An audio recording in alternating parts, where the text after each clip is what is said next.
This is a podcast by the Straits Times. I think we come to the key question that people have, right? Which is, how much should I spend on insurance a year? So like Megan, for example, when you draw your first salary, how much do you think you should be spending, let's say in terms of like a proportion of that on insurance a year? I think maybe 10 to 15% would be a good amount, since with like a fresh grad starting pay, you will have to pay for quite a lot of things and manage your finances like for the first time like on your own. Buying insurance is a vital part of adulting. But how do I go about it? When faced with a whole array of insurance products, from investment-linked policies to term insurance, what should I choose? How do I know if I am over-insured or under-insured? What if the insurance product I buy now doesn't cover me as much in the future? What if I cannot continue to pay for the insurance later in life?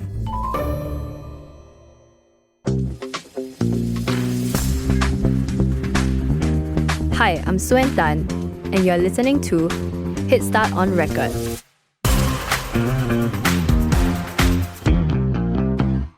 In the studio with me pondering these questions is Megan Wee, 21, an NTU undergrad navigating the wild world of adulting, and DBS Singapore Head of Bancassurance, Loh Wanyun.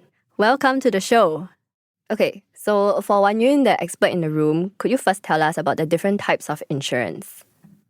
So life insurance as an industry has existed for a few hundred years now. So obviously it has evolved over time, and new insurance jargon is always being invented, new categories, etc.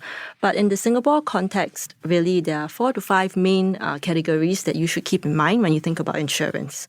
So first, we have what we call hospitalisation insurance, and this is meant to protect you against hospitalisation bills, your medical, surgical bills, etc. And you probably have heard of MediShield Life. That's an example of hospitalisation insurance. That's our national health plan, and it provides basic coverage against large hospital bills. I think you've also seen in the news some debate on integrated shield plans. So this is also another add-on to MediShield Life to cover hospitalisation. And this is for people who want enhanced coverage. Maybe they want to stay in a higher class ward, or they want to stay in a private hospital. So that's the first category.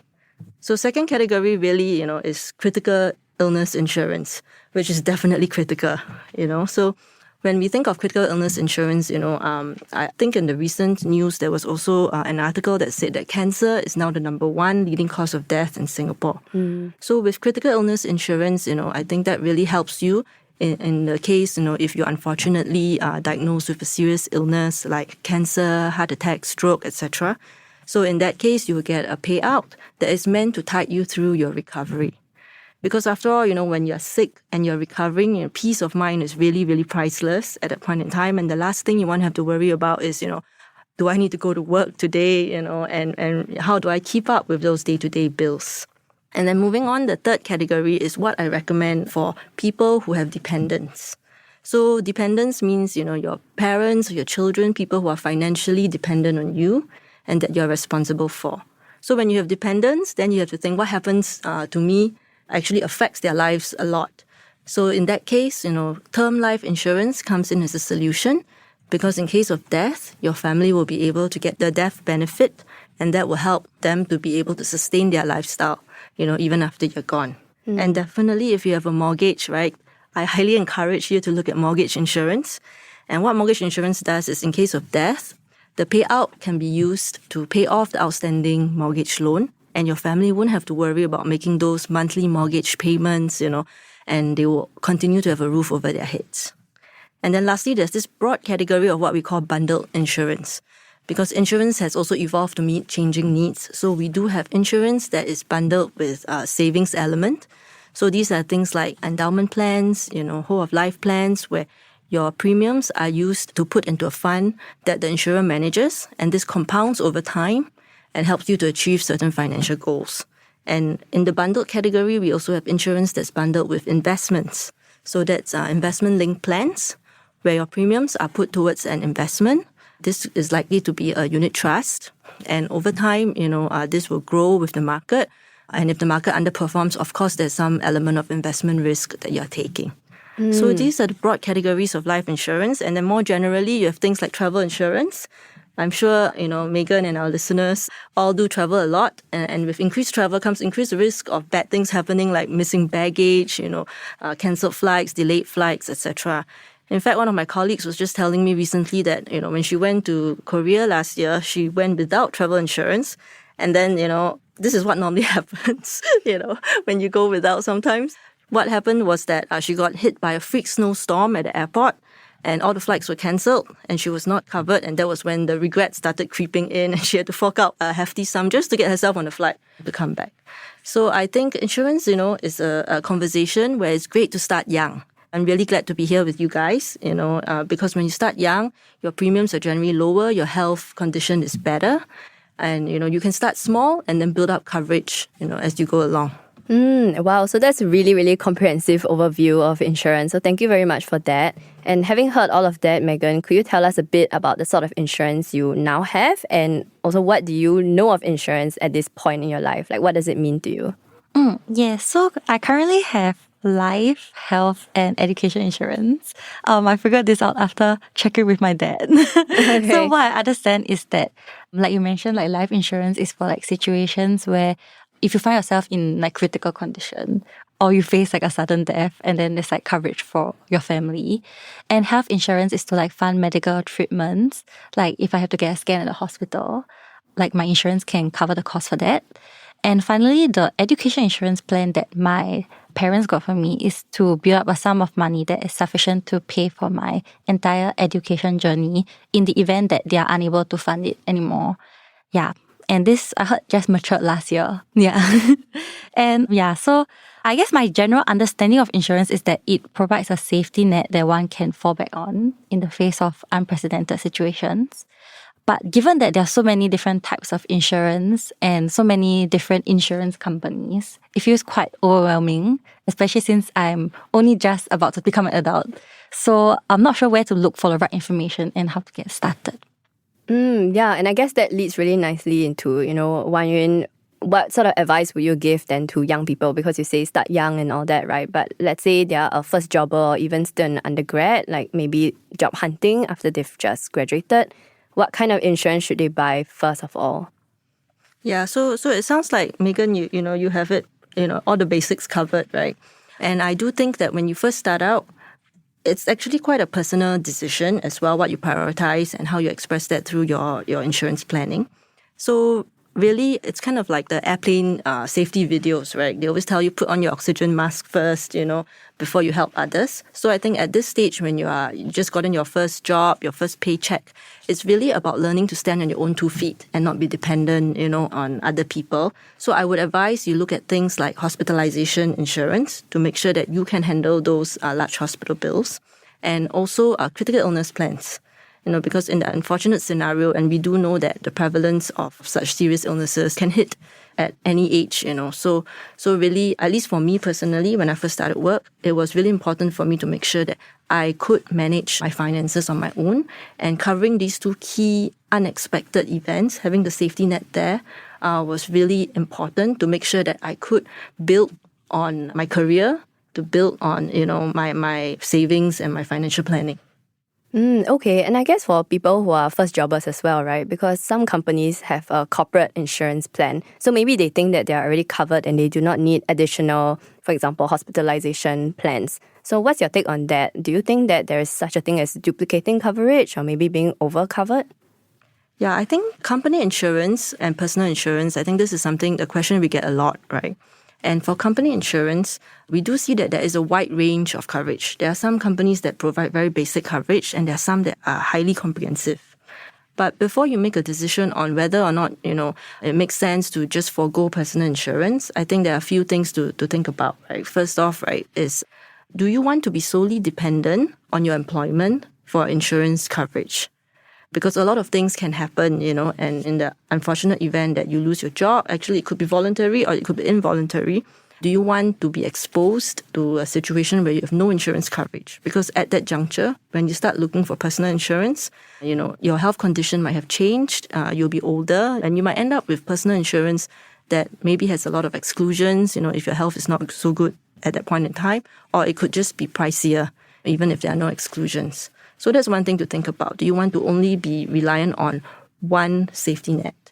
And then second, I think it's also important to think about whether or not your company insurance plan actually meets your specific needs. Because company insurance is really, one size fits all, right? And in large companies, maybe there are 1 or 2 tiers that you can choose from. But I think for a broad solution like that, it's worth asking yourself, do you have any unique circumstances? Do you have some dependents? Maybe I know there are some first jobbers that actually take care of their parents. And there are some first jobbers who, actually have big goals and want to buy their first home and they take on a mortgage at a very young stage in life. So are these needs that are being adequately covered? So these are some things that I ask people to think about when they try to make this kind of decision between corporate and personal insurance. And I do think that most people kind of land in a space where they think they are actually quite complementary.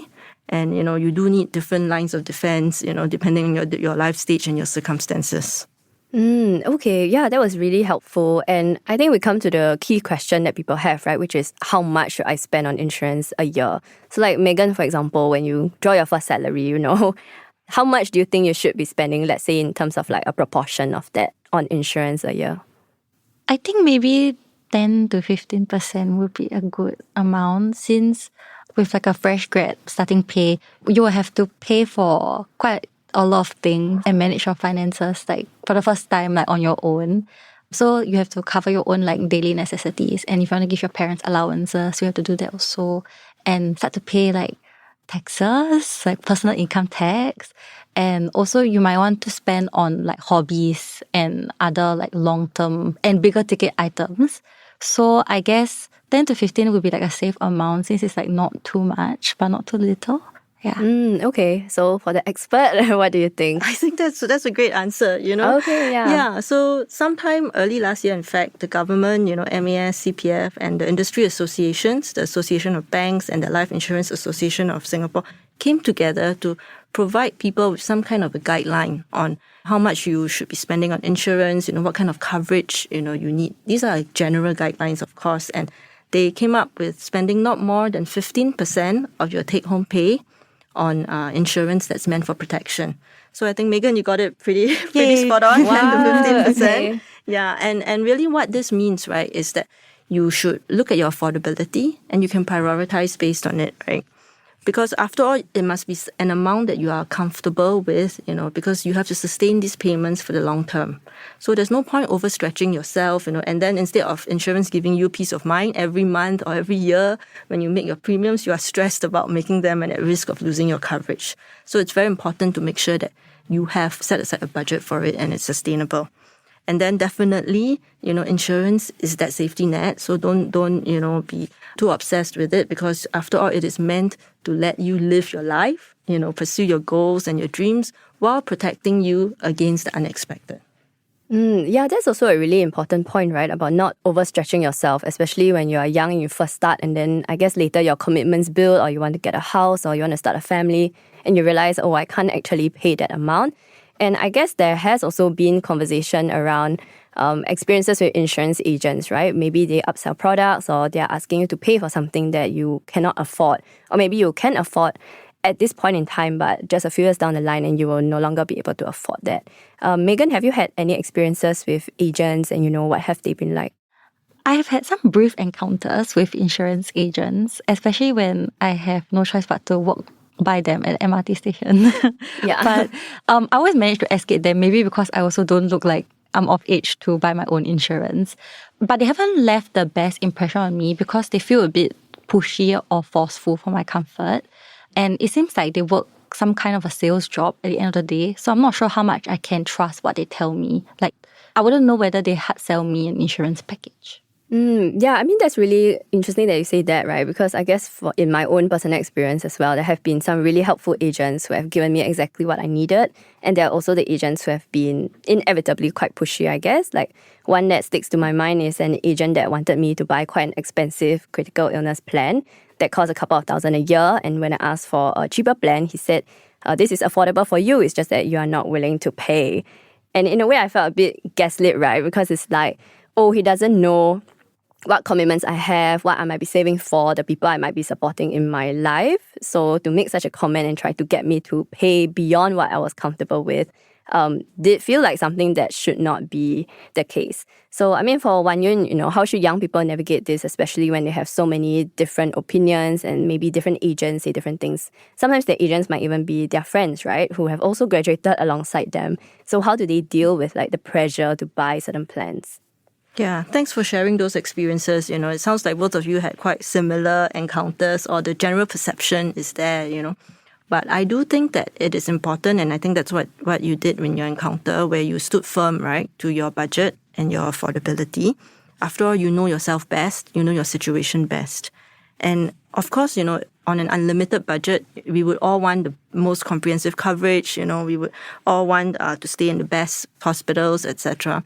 But when reality, hits and you know that you have this limited budget, what can you do with it? And back to the guidelines, the basic financial planning guide that I mentioned. So there are certain rules of thumb. We say spend no more than 15% of your take-home pay on insurance for protection. And what this 15% has been assessed to be adequate enough is to cover you for critical illness at a coverage level that is 4 times of your annual income. So if you kind of think about it, I think that is, they kind of work it out to be the average recovery period, that most people have. So it's supposed to sustain you during your recovery. So that's one. And from a death coverage perspective, the guideline states that you should cover up to about 9 times of your annual income. So I think with some of these guidelines that the industry as well as the government has worked out, that gives consumers some kind of a reference point. So you do know whether or not, you are being gaslit per se, right? Because these are actually guidelines that we see what is affordable for most people and what makes sense to help them through and to use their insurance. And of course, what's very important to know is that as a consumer, you have rights. So there's a 14-day free look period where if you change your mind about the insurance, so 14 days after the policy is issued, you can actually just request to the insurance company to cancel this policy and you get your premiums all refunded, no questions asked, So there are rights put in place for people when faced with pushy agents. Yeah, that's very good to know. And I guess now people are also more tech savvy, right? They can search up insurance policies online. There are some policies even that you can buy online, right? On your own. So I guess sometimes the question comes up as well, do you really need the insurance agents to buy a policy for you, or can you just buy it yourself online? We do see that there is increasing interest in people buying insurance plans online. I think for now, it is still quite a small proportion of the overall industry, but it is growing. And the feedback we usually get is that a lot of people do prefer to have an advisor to handhold them through the process. But I think as we all become more comfortable digitally and also we learn to communicate digitally, there are different forms to communicate the benefits of a product, the risks that you're exposed to, etc. Buying digitally is also an option that I think you can consider, especially when you're just starting out and you need something fairly basic.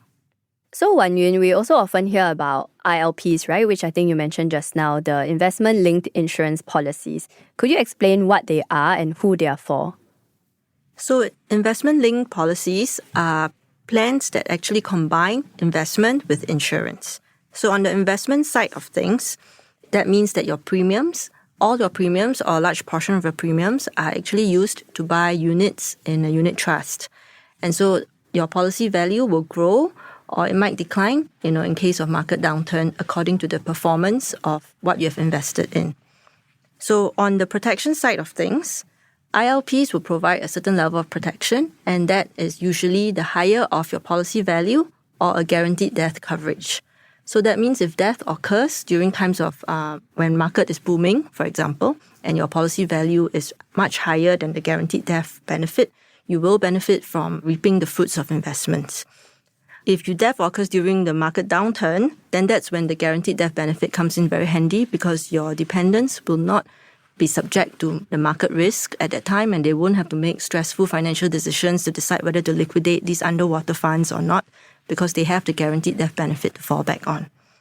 So who are they for, right? So for ILPs, I think it really depends on how they are used, who's purchasing them, and how well you understand the product before you buy it. So as with all investments, you do need to consider it holistically and think about what role it plays in your portfolio.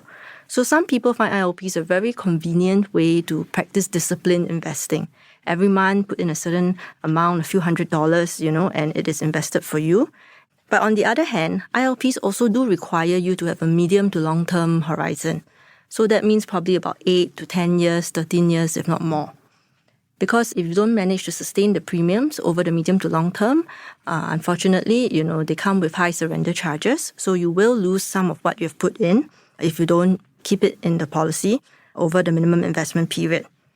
So as a consumer, it is really important to understand what you're buying. You need to understand the fees involved, and you need to understand what is the value you're getting out of the plan and how it fits into your overall financial situation. Okay, so it does sound like it's a good opportunity, right, for people to maybe build their investment portfolio, especially if they do not know what other investments to buy at this point in time. But it also does come with some risk and downsides which they should be aware of. Yes, definitely. Okay, and so Megan, for yourself, what other questions do you and your peers have around insurance? Given that most of my peers are still in university like me, I guess the most immediate question most of us have would be what are the first types of insurance one should get when they start their first job, and how to decide which companies or agencies to buy them from. Okay, I think the first question pretty much, it will be your hospitalisation plans, critical illness plans. I think get those bases covered first. There is a wide range of plans out there, especially for something like critical illness, right? It could cover the basic 37 critical illness that have been defined by the industry, or it could cover more. There are plans that cover hundreds of conditions, allow you to claim multiple times, etc. So there's a wide range of solutions out there to fit different budgets. In terms of your second question on which insurance companies, should you look at, and all, I think really it depends on your level of comfort and your level of trust in the institution. So at the bank, at DBS, we do get a lot of customers that come to us because they trust in the brand of DBS. They trust that we're an institution that has been around for a long time. And also, when you purchase insurance through a bank like DBS, you do benefit from some of the omni-channel capabilities we have. Your insurance plans are reflected as part of your overall financial planning. We have our Plan and Invest tab, where when you go in, you can see your insurance policies being reflected together with your investments with us, your money in, money out, how much you're spending, every month and all that. And that gives you a holistic picture of where you are financially at all times. So really, it's a personal decision. I know a lot of people who are just starting out do go to their friends and family. That is, of course, if you do feel comfortable with the person, you should continue to have that conversation. I think it's also worth considering institutions that have been around for a long time and will be around for a long time, to have that comfort level there. Do you think there are some complexities with buying from your friends? Because it's not just about the insurance policy. They are like half insurance agent, half friend, and the friendship is also sort of on the line, right? So how does that work out? I think it's a very personal decision, right? So for me, I don't like to mix business with friendship. Because whether it's, starting a business together with friends and all that, you have to make sure you really trust that partner. And the important thing about insurance is that it is a long-term kind of product. So for a lot of people starting out, agents and all, they may be in the industry now, but, 20 years down the road, when you actually need to make a claim, you wouldn't know. So really, I think it is also the institution that you are banking with, that you're insuring with, that you have to consider. Okay, and I think another question I have is how do you tell if you are overinsured or underinsured? And what do those terms actually mean? I think the guidelines that I mentioned earlier do provide you with some sense, but of course, those are just general guidelines. So in your own personal situation, you really have to assess what's enough for you. Overinsured or underinsured, I think really insurance is, after all, if you don't use it, it just becomes an expense, right? So I think most people prefer not to have to use it. So it is important that you make sure you keep it within a budget that you're comfortable with. And I think then, you will be able to sustain those premiums and you won't feel that it's a source of stress for you. So really, I think you are overinsured when your premiums become a source of stress, That's a really good gauge. And Wanyun, I think my last question is, what happens if one day you realize that I can't pay for my insurance? It's not only a source of stress and a burden, but it reaches the point where I do not have capacity to pay for it. There is a wide range of solutions out there. So if you do decide you can no longer sustain the premiums, of a certain plan, I think it's worth sitting down with your financial advisor to walk through everything you have and see how we can right-size the premiums for you. And if that's not really possible and your policy lapses, what happens then? Do you lose everything that you've put in over the years? For protection, in some ways, it is a pay-as-you-go service, right? So in the period where you were paying premiums, you actually have benefited from that protection. It's just that you didn't have to use it. And fortunately, you did not have to use it. So going forward, I do think that it is important to right-size, especially as we grow older. Our needs change. You don't always have to add on to your insurance. At some point, maybe you don't have dependents anymore. Your kids are all grown up. Your parents may not be around, and that is the time when you can think of downsizing your insurance. So this is a conversation I think it's important to have with your financial advisor to review your needs when that time comes. When I told my friends I was going to come on this podcast, one of them told me to ask the expert whether insurance covers situations caused by natural disasters. So I think this probably refers to things like natural disasters. Perhaps maybe they're thinking along the lines of travel insurance. Maybe, for example, when we had that recent earthquake in Myanmar, if you recall, right? And there were people stranded, they couldn't travel because flights were cancelled, etc., or they needed medical help. So that's why it's very important to know what you're buying. Read the policy wording, because different plans will provide for different coverage. So there are plans that exclude natural disasters, and there are plans that include it. So if that is really what's important to you, you feel that, hey, I need my travel insurance to cover everything, including the 1 in a million chance of a natural disaster, then you have to make sure your policy wording reflects that. So not all plans will cover them, but some do. Okay, thank you. That's a really good question. And I think reading the policy wording for all forms of insurance, right, is actually something that's so important. Like not just take, maybe the advisor's or the agent's summary at face value, but to actually do your own homework and look through the policy yourself, even make comparisons, right? Yeah, I think so. I think as a consumer now, we have a lot of resources at hand. And that is when, you can really think about what's important to you and what suits your needs. And does this policy reflect that? Okay, well, that's a wrap for this episode of Headstart On Record. Thank you, Megan. Thank you. And Wanyun. Thank you for having me. It was a pleasure talking to you. I'm Suen Tan. You can email us your thoughts on this issue or suggest another question you'd like to see me tackle next time on the show. You can also reach out to me on LinkedIn. And if you'd like to read my articles and the Headstart newsletter, all these links are in our podcast show notes. This podcast episode is edited by Amirul Karim. Stay tuned then. Thanks for listening. Send your feedback to podcast@sph.com.sg. Find us on Apple Podcasts, Spotify, or within our Straits Times app. Thanks for listening. Do note, all analyses, opinions, recommendations, and other information in this podcast are for general information purposes only and are not intended to be relied upon as financial advice. You should not rely on them in making any decision. Please consult a fully qualified financial advisor or professional expert for independent advice and verification.